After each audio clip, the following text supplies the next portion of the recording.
My friends, my viewers, prepare your hearts. The plot of Jesus deepens. In the last chapter, the spiritual war was declared and the family of God was redefined.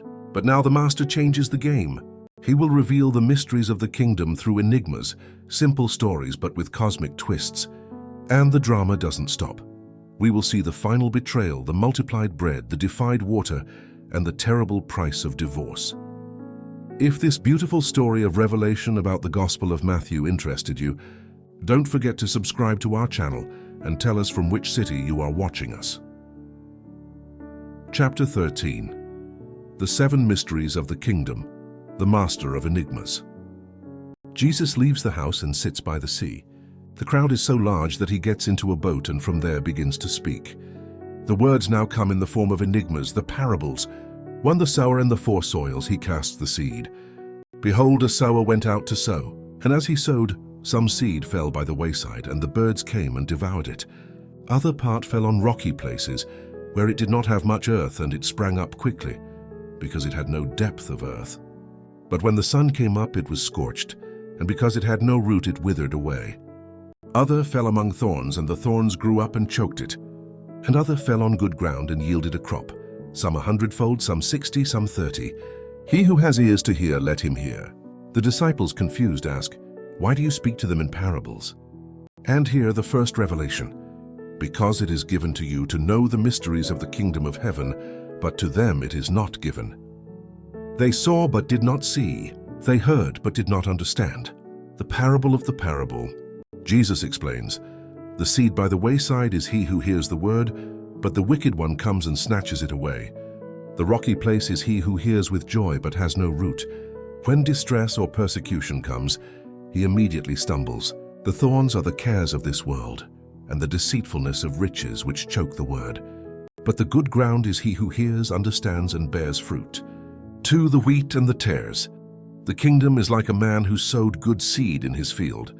But while men slept, his enemy came and sowed tares among the wheat and went his way. The servants want to pull up the evil, but the master says no. Let both grow together until the harvest.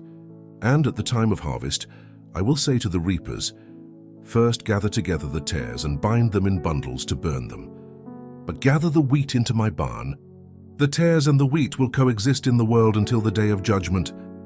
There are three, the mustard seed and the leaven.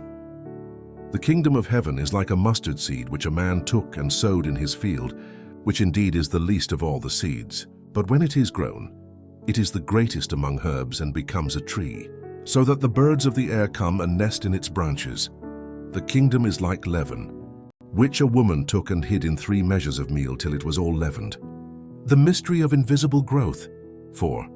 The hidden treasure and the pearl of great price. The kingdom of heaven is like treasure hidden in a field, which a man found and hid. And for joy over it, he goes and sells all that he has and buys that field. The kingdom of heaven is like a merchant seeking beautiful pearls. And when he had found one pearl of great price, he went and sold all that he had and bought it. The price of salvation is total renunciation. 5. The net. The kingdom is a net that was cast into the sea and gathered fish of every kind. And when it was full, they drew it to shore. And they sat down and gathered the good into vessels, but threw the bad away. So it will be at the consummation of the ages. The angels will come forth and separate the wicked from among the just, and cast them into the furnace of fire. There will be wailing and gnashing of teeth. Jesus returns to his own city, Nazareth, and the scandal explodes. Where did this man get this wisdom and these mighty works? Is this not the carpenter's son? Is not his mother called Mary? And his brothers James and Joseph and Simon and Judas? They were offended. Intimacy generated contempt. And because of their unbelief, he did not do many mighty works there. Chapter 14. The betrayal, the bread and the water, the triumph over hunger and fear. The drama reaches its apex. Herod the Tetrarch hears about Jesus and trembles. This is John the Baptist who has risen from the dead. And the flashback. The terrible story of betrayal and lust. Herodias, his brother's wife, hated John for confronting her. At Herod's birthday party, the daughter of Herodias, Salome, dances. Herod, drunk, promises to give her whatever she wanted. And the evil mother whispers, the head of John the Baptist on a platter. Herod, sad because of the oath made before the guests, orders John to be killed. The head of the greatest prophet is delivered to the girl. Jesus, hearing about John's death, withdraws by boat to a deserted place, but the crowd follows him on foot. Compassion explodes. He heals the sick, but night falls. The disciples, hungry, ask, "Send the crowd away so they may go into the villages and buy food for themselves." Jesus gives them the second great plot twist. They do not need to go. You give them something to eat. They only had 5 loaves and 2 fish, and Jesus, with the power of providence, performs the miracle. He looks up to heaven, blesses, and commands the disciples to distribute. 5,000 men besides women and children ate until they were full. And there was leftover, 12 baskets full. Immediately after the miracle, he compels the disciples to get into the boat and go on ahead. And he goes up on the mountain to pray alone. Night falls. The boat, alone in the middle of the sea, is battered by a storm. The wind is contrary, and in the 4th watch of the night, between 3 a.m. and 6 a.m., the apparition. The disciples, exhausted and terrified, see a figure coming over the sea. They scream, "It is a ghost!" But the unmistakable voice of the Master calms the terror. "Take courage. It is I, do not be afraid." And here Peter's moment of greatest faith and doubt. He says, "Lord, if it is you, command me to come to you on the water." Jesus says, "Come," and Peter gets out of the boat. He walks on the water. The faith was real, but when he saw the force of the wind, the doubt, the little faith hits him. He begins to sink. "Lord, save me." Jesus, immediately stretching out his hand, catches him and rebukes, "O you of little faith, why did you doubt?" They get into the boat, the wind ceases. The revelation is complete.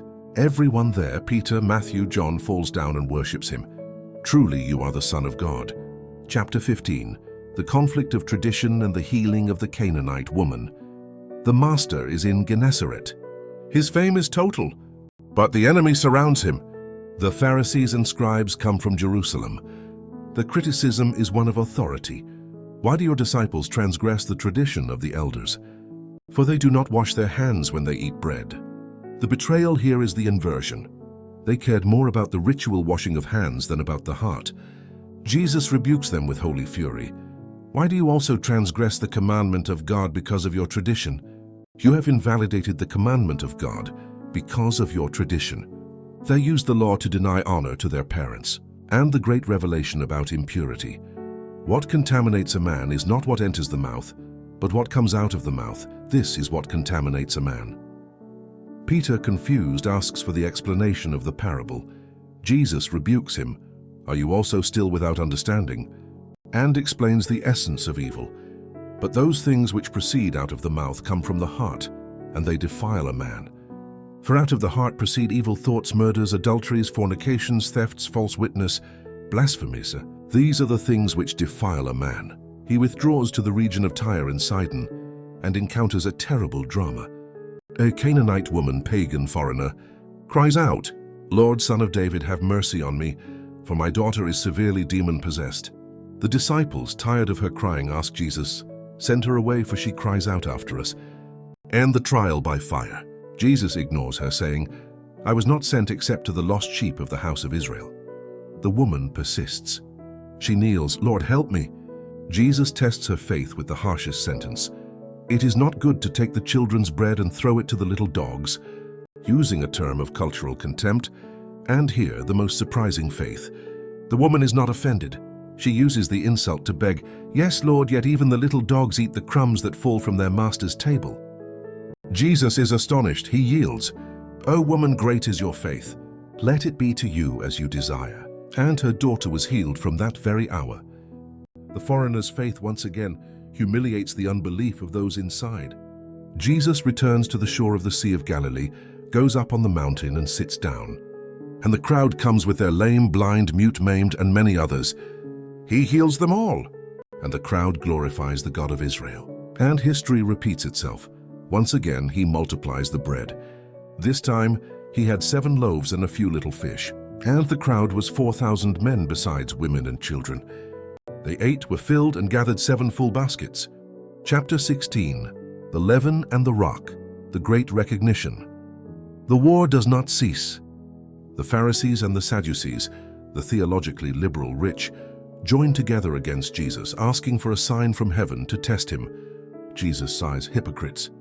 You know how to discern the face of the sky, but you cannot discern the signs of the times. He will give them no sign except the sign of the prophet Jonah, the sign of the resurrection." Jesus and his disciples cross over. They forget to take bread. He warns, "Beware of the leaven of the Pharisees and Sadducees." The disciples, still of little faith, think he is talking about the lack of bread. Jesus gets irritated. "Why do you reason, O you of little faith, that you have no bread? Do you not yet understand or remember the 5 loaves for the 5,000 and how many baskets you took up?" They finally understand. He was speaking of their hypocritical doctrine. The great climax of this act takes place in Caesarea Philippi. Jesus, seeing that the crisis was deepening, asks the question that decides their destiny. "Who do men say that I, the Son of Man, am?" The answers come: John the Baptist, Elijah, Jeremiah. But Jesus insists, "But you, who do you say that I am?" And Simon Peter, the impulsive fisherman, has the most powerful moment of plot revelation in the entire narrative. He cries out, "You are the Christ, the Son of the living God." There the heavens open. Jesus blesses him. "Blessed are you, Simon Bar-Jonah, for flesh and blood has not revealed this to you, but my Father who is in heaven." And the prophecy that lays the foundations of the church. "And I also say to you that you are Peter, and on this rock I will build my church, and the gates of Hades shall not prevail against it. And I will give you the keys of the kingdom of heaven. And whatever you bind on earth will be bound in heaven, and whatever you loose on earth will be loosed in heaven." But the euphoria is short-lived. The shadow of the cross falls upon the scene. Jesus begins to tell the disciples that he must go to Jerusalem, suffer many things from the elders, chief priests and scribes, and be killed, and be raised the 3rd day. Peter, who has just been the rock, becomes the stumbling block. He pulls Jesus aside and rebukes him. "Lord, have pity on yourself. This shall never happen to you." And Jesus, turning to Peter, says the harshest sentence he ever uttered to a disciple. "Get behind me, Satan. You are an offense to me, for you are not mindful of the things of God, but the things of men." The sword of choice. To lose one's life to gain it. "If anyone desires to come after me, let him deny himself and take up his cross and follow me." Law chapter 17, the glory and the price, the transfiguration. 6 days later, the Master takes Peter, James, and John, the elite of the elite, up on a high mountain apart, and there the veil is torn. Jesus is transfigured before them. His face shines like the sun. His clothes become as white as the light. And that's not all. Moses, the law, and Elijah, the prophets, appear with him, talking with him. Peter, stunned by the glory, speaks nonsense. "Lord, it is good for us to be here. If you wish, let us make here 3 tabernacles, one for you, one for Moses, and one for Elijah." He wanted to equate Jesus with the greats of history. And the answer comes from heaven. A bright cloud covers them, and the voice of God breaks the silence. "This is my beloved Son, in whom I am well pleased. Hear him."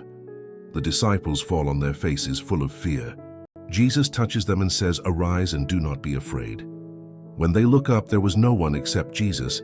The drama of doubt continues. As they come down, the disciples ask about the coming of Elijah, the forerunner. Jesus confirms that Elijah already came, John the Baptist, and they did not recognize him. The pain of John the Baptist is in fact the shadow of the pain of Jesus. Back on the plain, a desperate father brings his lunatic, epileptic son who suffered terribly. The disciples tried but could not heal him. Jesus rebukes the general unbelief. "O faithless and perverse generation, how long shall I be with you? How long shall I bear with you?" He heals the boy with a word. The disciples ask ashamed, "Why could we not cast it out?" The revelation, "Because of your little faith. For truly I say to you, if you have faith as a mustard seed, you will say to this mountain, 'Move from here to there,' and it will move. And nothing will be impossible for you." Faith was not a matter of power, but of scale. And the chapter ends with another revelation of Jesus' divinity.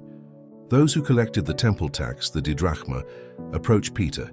"Does your teacher not pay the didrachma?" Jesus anticipates Peter, and so as not to offend them, commands Peter, "Go to the sea, cast in a hook, and the first fish that comes up, take it. And when you have opened its mouth, you will find a stater, sufficient coin.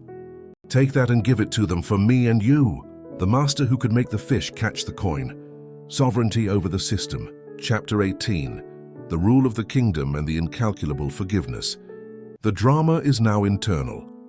The disciples argue, who is the greatest in the kingdom of heaven? Human vanity.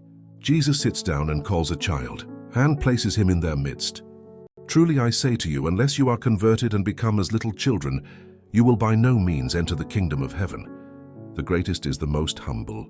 Whoever receives one such little child in my name receives me. But woe to him who causes one of these little ones to stumble. It would be better for him if a millstone were hung around his neck and he were drowned in the depth of the sea. The drama of loss. The parable of the lost sheep. The shepherd leaves the 99 on the mountain and goes to seek the one that is lost. And the joy. Even so it is not the will of your Father who is in heaven that one of these little ones should perish. And the rule for sin between brothers. The discipline of the church. If your brother sins against you, go and tell him his fault between you and him alone. If he will not hear you, take 2 or 3 witnesses. If he refuses to hear the church, let him be to you like a Gentile and a tax collector. And the most terrible power is transferred to the disciples. Whatever you bind on earth will be bound in heaven, and whatever you loose on earth will be loosed in heaven. And the power of united prayer. If 2 of you agree on earth concerning anything that they ask, it will be done for them by my Father in heaven. For where 2 or 3 are gathered together in my name, I am there in the midst of them. The climax of forgiveness. Peter approaches anxious. Lord, how many times shall my brother sin against me and I forgive him? Up to 7 times. Peter thought 7 was a lot. Jesus confronts him with the incalculable. I do not say to you up to 7 times, but up to 70 times 7. Forgiveness without limits. And the shocking parable of the unforgiving servant. A king forgives an unpayable debt, 10,000 talents. But that servant, forgiven, finds a companion who owed him 100 denarii, a trivial amount, and throws him in prison. The king was angry. Wicked servant! Should you not also have had compassion on your fellow servant, just as I had pity on you? And the servant was delivered to the tormentors. The plot revelation. The final threat. So my heavenly Father also will do to you if each of you from his heart does not forgive his brother his trespasses. The price of forgiveness received is forgiveness given. Chapter 19. Marriage, Wealth, and Sacrifice. The final choice. The journey reaches its final point before Jerusalem. The Pharisees surround him in Judea. The trap is about divorce. Is it lawful for a man to divorce his wife for just any reason? Jesus sends them back to Genesis. The Creator in the beginning made them male and female. For this reason, a man shall leave his father and mother and be joined to his wife, and the 2 shall become one flesh. Therefore, what God has joined together, let not man separate. The exception, whoever divorces his wife, except for sexual immorality, and marries another, commits adultery. The disciples are frightened. If such is the case of the man with his wife, it is not good to marry. The requirement is radical. Jesus reveals that marriage is for everyone, but celibacy is a gift for those who can receive it. And the sweetest scene. They brought little children to him that he might put his hands on them. The disciples, trying to protect the master, rebuke them. Jesus, indignant, defends them. Let the little children come to me, and do not forbid them, for of such is the kingdom of heaven. And the climax of temptation. The rich young man, a man who had everything. He runs to Jesus, kneels. Good teacher, what good thing shall I do to have eternal life? Jesus confronts him. But if you want to enter into life, keep the commandments. The young man lists everything he has done. And the plot twist. Jesus looks at him and issues the ultimatum. If you want to be perfect, go, sell what you have and give to the poor, and you will have treasure in heaven. And come, follow me. The rich young man hears the sentence. And he went away sad, for he had great possessions. The tragedy of wealth. Truly I say to you, it is hard for a rich man to enter the kingdom of heaven. It is easier for a camel to go through the eye of a needle. The disciples despair. Who then can be saved? Jesus calms them. With men this is impossible, but with God all things are possible. Salvation is a miracle. Peter, the eternally impulsive one, demands the reward. See, we have left all and followed you. What shall we have? The glorious promise. They will sit on 12 thrones, judging the 12 tribes of Israel. And everyone who has left houses, parents, brothers for his name's sake will receive 100-fold and inherit eternal life, and the last enigma of this act, the great prophecy. But many who are first will be last and the last first. The total inversion of values. Chapter 20. The inversion of the kingdom, the last will be first. And to prove this point, the parable of the workers of the last hour. The kingdom is like a landowner who hires workers in the morning for a denarius. He hires others at 9, at noon, at 3 in the afternoon, and he hires the last ones at 5 in the afternoon. At evening he pays them all, and he starts with the last. Those who worked 1 hour receive a denarius. The first exhausted think, we will receive more. But they also receive a denarius. The revolt, the injustice. These last men have worked only 1 hour, and you made them equal to us who have borne the burden and the heat of the day. The master's answer is the logic of grace. Friend, I am doing you no wrong. Did you not agree with me for a denarius? Take what is yours and go your way. I wish to give to this last man the same as to you. Is it not lawful for me to do what I wish with my own things? Or is your eye evil because I am good?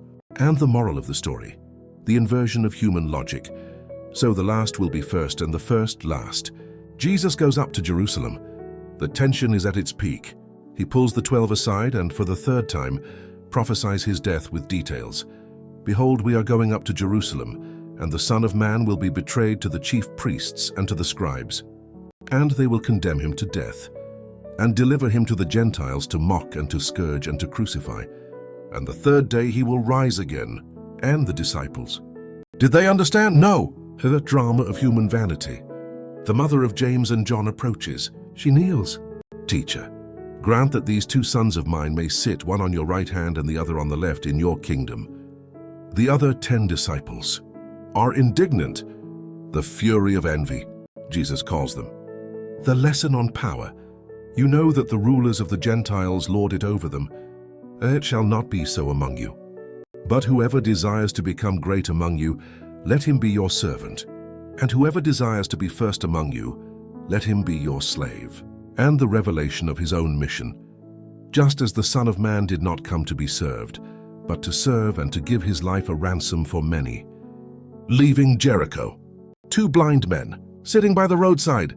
They hear that Jesus is passing and cry out the messianic title, Lord, Son of David, have mercy on us. The crowd rebukes them. Be quiet. But they cry out all the louder. Jesus stops. What do you want me to do for you? Lord, that our eyes may be opened. Jesus, moved with deep compassion, touches their eyes. And immediately they saw, and they followed him. Chapter 21. The triumphal entry and the seizing of the temple, the arrival in Jerusalem. The climax approaches. Jesus sends 2 disciples. Go into the village, and immediately you will find a donkey tied and a colt with her. Loose them and bring them to me. They bring the animals, put their clothes on them, and Jesus mounts. He does not enter like a general on a war horse. He enters as the King of Peace, mounted on a donkey, fulfilling the prophecy of Zechariah. The crowd explodes, Hosanna! They spread their clothes on the road, cut branches from the trees. Hosanna to the Son of David! Blessed is he who comes in the name of the Lord. Hosanna in the highest! The whole city is in commotion. Who is this? And the crowd answered, This is Jesus, the prophet from Nazareth of Galilee. And the king's first act in his capital, the cleansing of the temple. Jesus enters the temple of God, and his compassion turns into holy fury. He drives out all those who bought and sold. He overturns the tables of the money changers and the seats of those who sold doves. He cries out, It is written, my house shall be called a house of prayer. But you have made it a den of thieves. His power is so great that no one stops him. And right there in the purified temple, the blind and the lame come to him, and he heals them. The chief priests and the scribes, seeing the wonders, seeing the children in the temple, crying out, Hosanna to the Son of David. They were indignant. Do you hear what these are saying? Jesus answers, Yes. Have you never read, Out of the mouth of babes and nursing infants you have perfected praise? The war is declared. The next morning, the lesson of the fig tree. Jesus is hungry, sees a fig tree full of leaves but with no fruit. And he curses it, Let no fruit grow on you ever again. And the fig tree withered immediately. The disciples, amazed, ask how.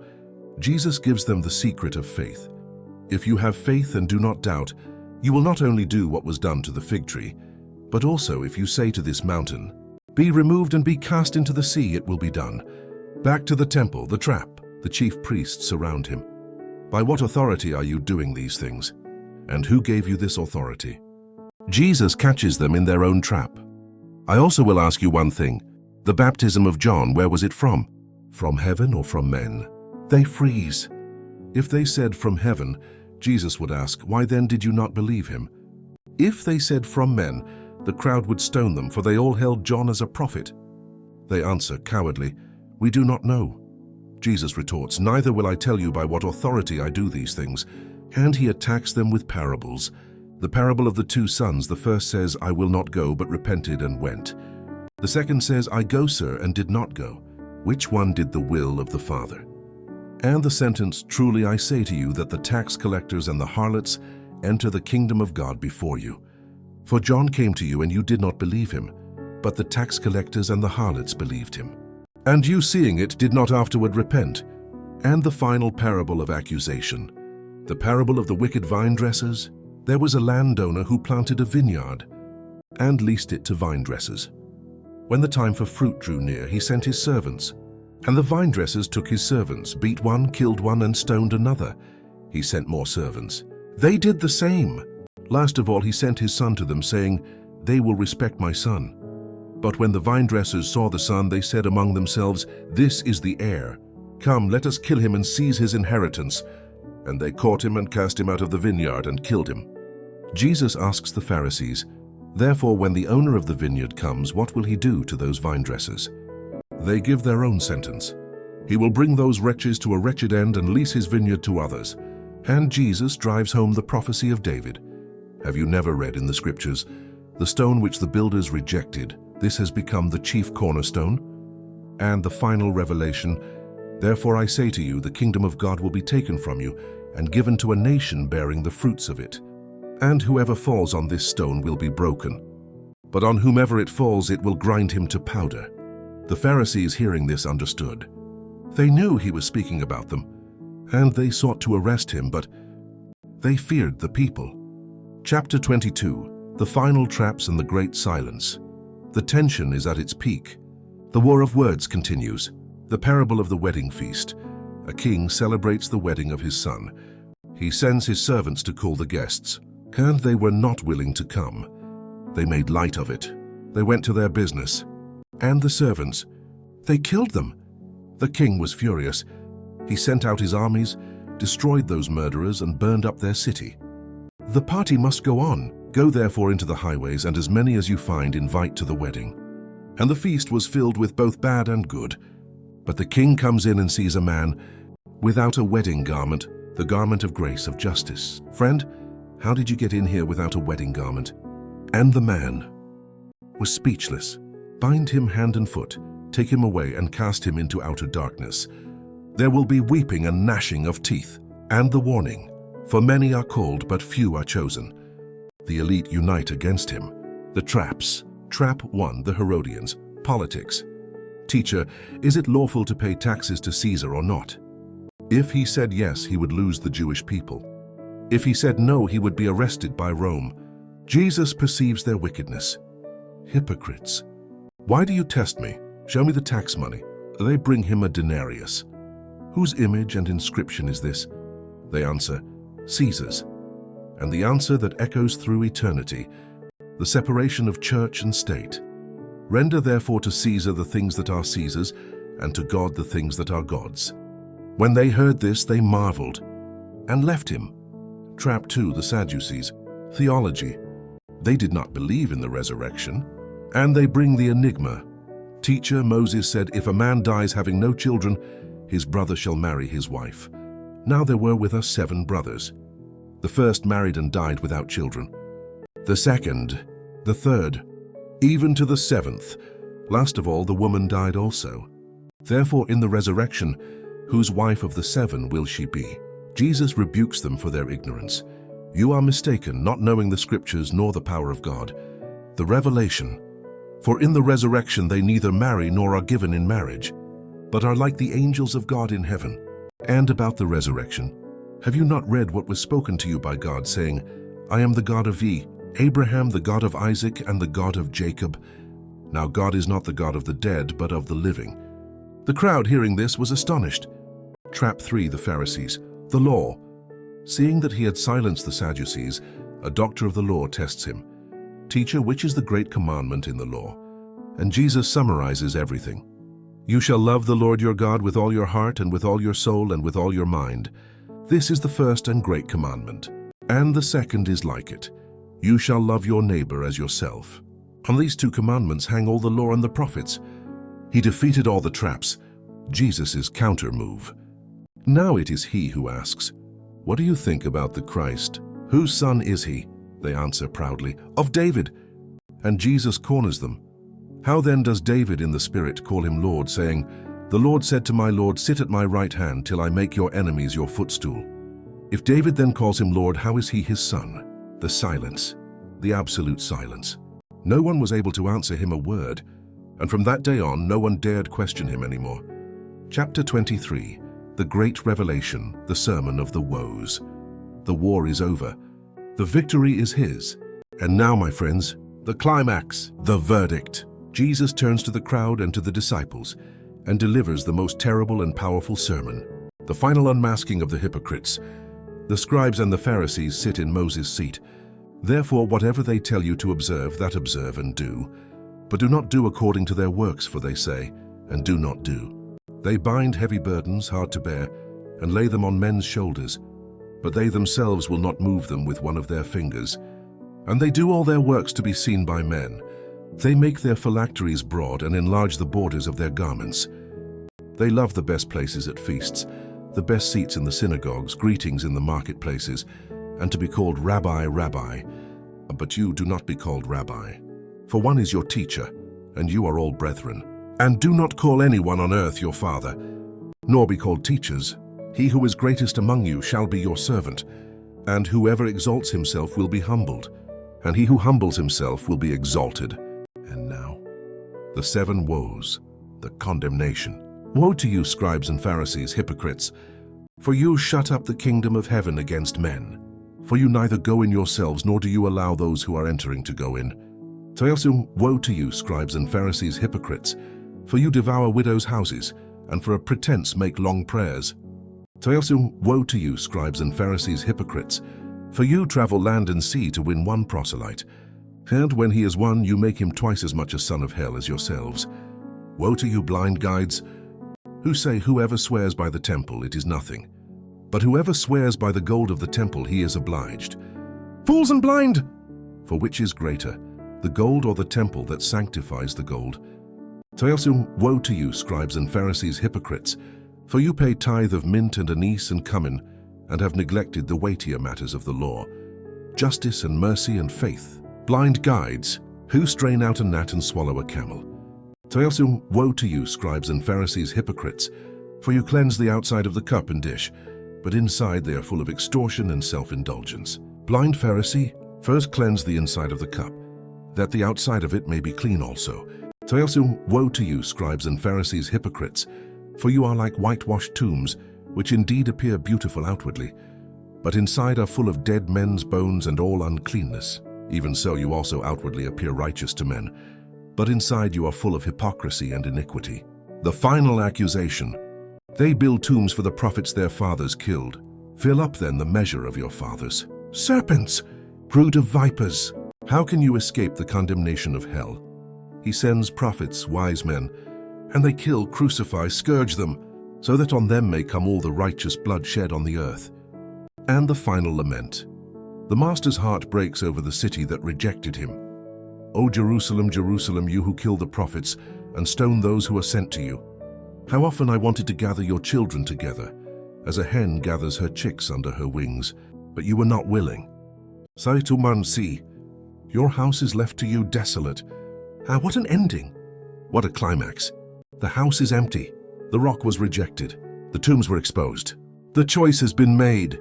My friends, what a journey! From the seed that falls on the ground, to the betrayal of Herod, from the walk on the water, to the fury of the Pharisees, and the final revelation that the outside can be beautiful, but God sees the heart. The question of this chapter is, what do you have to sell to follow Jesus? And what is the limit of your forgiveness? If this saga of renunciation, of glory, and of the price of perfection touched your heart, don't be a whitewashed tomb. Cleanse your heart. Click the subscribe button and come be the seed that falls on good ground. Ask for a pure heart in the comments and seek your treasure in heaven by leaving your like, so that this gospel reaches those who are still cleaning only the outside. And tell us, is your life storing up the treasure of earth or the pearl of heaven? Is your house full of His presence, or is it desolate? Your participation is the faith that moves our work. Until our next and electrifying chapter.